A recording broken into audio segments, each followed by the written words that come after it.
মেজি ভাই ওইদিকে কেন মতামত আবার নিতে হবে নাহলে আবার এটা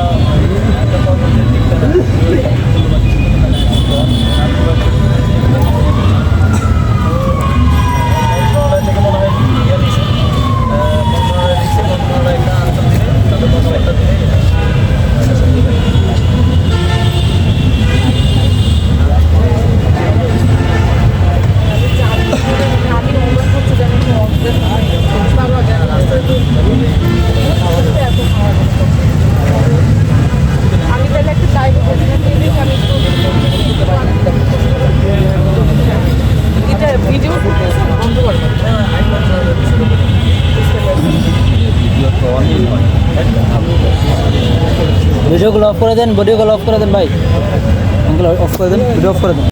যুবক ক্রীড়া মন্ত্রণালয়ের উপদেষ্টা মহোদয় এসেছেন এবং তিনি প্রত্যেকটি পয়েন্ট ধরে ধরে বলেছেন যে আশ্বাস দিবেন এবং আমাদেরই যেহেতু সরকার আমাদেরই ভাইয়েরা আছেন, আমার তাদের প্রতি পূর্ণ আস্থা আছে। আমি আমার কর্মসূচি আপাতত স্থগিত করছি এবং আমি আশা করছি যে আগামী এক সপ্তাহের মধ্যে একটি দৃশ্যমান ফল মাননীয় উপদেষ্টা মহোদয়ের মাধ্যমে আমরা পাবো। আর তারপরেও যদি আপনার সামনেই বলছি, তারপরেও যদি আমার মনে হয় যে আপনাদের উদ্যোগটি যথেষ্ট নয়, তারপরে হয়তো আমাদের পরবর্তী কোনো স্টেপ নেওয়া লাগতে পারে, তবে আমি আশা করছি লাগবে না। আপনারা যথেষ্ট আন্তরিক, সে ব্যাপারে আমরাও অবগত। তো আপনারাও সবাইকে একটা কথাই বলতে চাই, আপনারা আপনাদের কন্যা শিশুদের কিন্তু নিরাপদে রাখার ব্যবস্থা করুন। মা বোনদের যারা ভাইরা আছেন তারাও আসলে আপনাদের মা বোনেদের দায়িত্ব নিন, তাদেরকে নিরাপত্তা দেওয়ার চেষ্টা করুন। সরকারের ক্ষেত্রে তো সরকার দেখাচ্ছে আন্তরিকতা, এটাই আমার বলা ছিল। ধন্যবাদ। Okay fine. আমাদের লাইট আছে, লাইট ধরো, লাইট ধরো।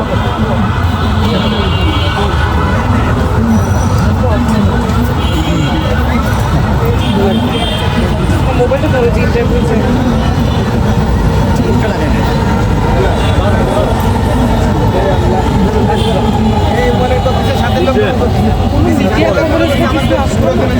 লাইট ধরো তো ভাই। আসিফ মাহমুদ সজীব ভুঁইয়াকে দেখলাম মাননীয় উপদেষ্টা, তার সাথে কি কথা হলো এবং কেন আপনি প্রত্যাহার করলেন? প্রত্যাহার না, স্থগিত করেছি। কারণ হচ্ছে আমি আজকে দিয়ে 8 দিন লাগাতার এখানে অবস্থান করছিলাম। আমাদের মাগুরার যে শিশুটির সাথে যে ঘটনাটি ঘটেছে এবং সারা দেশে নারীদের, শিশুদের, কন্যা শিশুদের সাথে যে নির্যাতন নিপীড়ন হচ্ছিল, তার প্রতিবাদে আমি লাগাতার একটি অবস্থান কর্মসূচির সিদ্ধান্ত নিয়েছিলাম এবং আমার কথা ছিল যে আমি যতদিন না পর্যন্ত আমার দাবি আদায় করতে পারবো ততদিন পর্যন্ত আমি এখানে অবস্থান করবো। তো মাননীয় উপদেষ্টা মহোদয় এসেছেন, তিনি 5টি দাবি সম্পূর্ণ করেছেন এবং তিনি প্রত্যেকটা দাবিতে স্পেসিফাই করেছেন যে কোন দাবিটি কবে নাগাদ বাস্তবায়নের একটা সম্ভাবনা আছে। তো তিনি আশ্বাস দিয়েছেন এবং আমিও আশা করছি যে এই সপ্তাহের মধ্যে একটি দৃশ্যমান কিছু একটা ফলাফল হয়তো পাওয়া যাবে দাবি মানার ক্ষেত্রে। তো সেক্ষেত্রে তিনি যেহেতু এসে আশ্বস্ত করে গিয়েছেন, সেক্ষেত্রে আমি আমার কর্মসূচি আপাতত স্থগিত করছি। পরবর্তীতে যদি প্রয়োজন লাগে বা যদি সেরকম কিছু ভবিষ্যতে মনে হয় তাহলে হয়তো আমি ভবিষ্যতে আবার মানে আসিফ মাহমুদ সজীব ভুঁইয়ার কথাতে আপনি কনভিন্স? আচ্ছা, 5টি দাবিটা আপনার কি একটু বলবেন নতুন করে? 5টি দাবি। প্রথম দাবি ছিল হচ্ছে 180 দিনের মধ্যে ধর্ষণ এবং বলাৎকারের বিচার করতে হবে, 15 দিনের মধ্যে তদন্ত প্রতিবেদন জমা দিতে হবে, 30 দিনের মধ্যে লোয়ার কোর্ট রায় দিবে এবং বাকি 5 মাসের মধ্যে হাইকোর্ট এবং অ্যাপিলেট ডিভিশন তাদের রায়টি দিয়ে একদম চূড়ান্ত যেই বিচারটি সেটি কার্যকর করবে। আমাদের দ্বিতীয় দাবি ছিল প্রত্যেকটি থানায় একজন নারী পুলিশ সদস্যের নেতৃত্বে একটি ইমার্জেন্সি ক্রাইসিস রেসপন্স টিম গঠন করে দিতে হবে এবং প্রত্যেকটি থানায় একটি অনস্টপ ক্রাইসিস সেন্টার গঠন করে দিতে হবে, যেটির কাজ হবে ভিকটিমকে মানসিক এবং কোনো যদি আইনি, যদি আর্থিক ক্ষেত্রে যদি কোনো আইনি সহায়তা লাগে সেটি প্রোভাইড করা। আমাদের তৃতীয় দাবি ছিল নারী এবং শিশু নির্যাতন দমন আইন ধারা 14 যেটি আছে, সেটিতে গণমাধ্যমে ভিকটিমের নাম পরিচয় প্রকাশ করার ক্ষেত্রে একটি নিষেধাজ্ঞা আছে, সেটি সংশোধন করে সামাজিক যোগাযোগ মাধ্যমের ক্ষেত্রেও সেই নিষেধাজ্ঞাটি যোগ করতে হবে।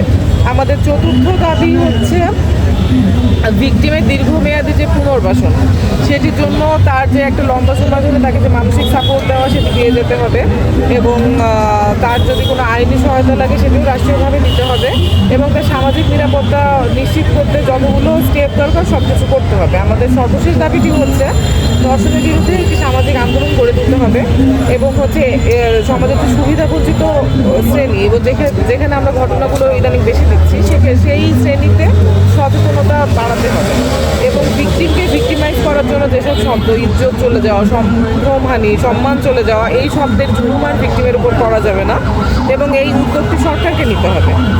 আমাদের মানে অ্যাসিড সন্ত্রাস নিয়ে বেশ সরকারি ক্যাম্পেইনের একটা সফল উদাহরণ আমাদের কাছে আছে। তো মাননীয় উপদেষ্টা আমাদেরকে আশ্বস্ত করেছেন তিনি এরকম কিছু একটা উদ্যোগ নেবেন ধর্ষণের বিরুদ্ধে এবং আমাদের হচ্ছে নৈতিক শিক্ষা এবং হচ্ছে লিঙ্গ সমতা এই বিষয় দুটি পবিত্র বিষয় হিসেবে অন্তর্ভুক্ত করতে হবে। এটি ছিল আপু লাস্টলি মানে অনেকেই আন্দোলন করছে, অনেকেই কর্মসূচি দিচ্ছে, অনেকে অবস্থান কর্মসূচি দিচ্ছে, অনেকে অনশন করছে, মানে আপনার কাছে এসে এই যে মানে আপনাকে কনভিন্স করা কিংবা 5টি দাবি মেনে নেওয়া, এটা কিভাবে সম্ভব হলো? না, আমার তো আজকে 8ম দিন, আমি 4 দিন ধরে অসুস্থ। তো আমি মানে আমার সাথে যোগাযোগ করার চেষ্টা করেছেন কয়েকজন। তো আমি এটাই বলেছি যে আমাকে সরকারি তরফ থেকে উপদেষ্টা কেউ যতক্ষণ না পর্যন্ত আমাকে আশ্বস্ত না করবেন আমি উঠবো না। কারণ আমরা সবসময় আশ্বাস দেখি কিন্তু আমরা বাস্তবায়ন দেখি না। বাস্তবায়ন কবে নাগাদ হবে সেটার একটা মানে দিক রোডম্যাপ দিতে হবে। তো মাননীয় উপদেষ্টা দিয়েছে। অনেক ধন্যবাদ আপু।